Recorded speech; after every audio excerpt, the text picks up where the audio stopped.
around and inverted all of true Christ's teachings. True Christ's teachings weren't really anything to do with most of the stuff that's written in there. The core of Christ's teachings were about compassion and caring about other people, and not about a vengeful God and all that. All the Old Testament stuff. Yeah, I mean that's Anu. All of the Old Testament is basically Anu and his crew who Anu and his people like to imitate. They come down here and imitate others and pretend to be things that they aren't. So what about these gods which have all come to Earth? Okay, so why now? Okay, and why do they have to? These gods? Why must they be in human bodies? There is, because this particular changeover and this transfer point has never happened before. Has never happened like this before. There are multiple cycles that are coming to an end. Yeah. There are multiple there's a 3,600 year cycle that's coming to an end. I think there's a 13,000 year cycle that's coming to an end.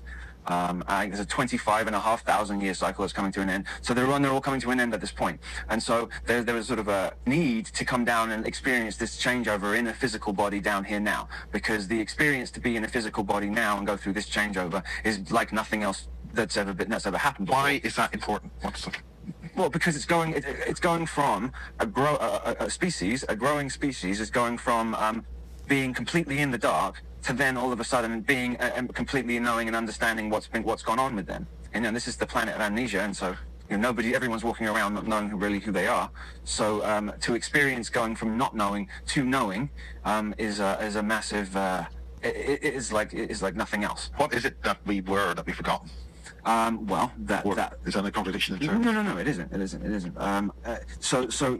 You said amnesia. We've got a planet of amnesia where this is some kind of place where we're all captured. There's lots of different races here. Not everybody on this planet is in amnesia. So this vampiric consciousness that's here, that's in control of it, are coming here with memories. They're coming down here with memories. There's an interesting analogy that's almost like it's a holographic, very, very, very real video game where they came down and they had the rule books and all the cheats, and we were left and scattered across the planet with nothing. So they're holding the cheat book. They have the cheat book. So they're coming here with previous memories of lifetimes. So they built the great work of ages that they all talk about, and that the Masons are all so glee and so happy about. They want to complete is putting the capstone back on the top of the pyramid, and replacing the capstone on the pyramid would be meaning that they had complete control of the human heart and this planet.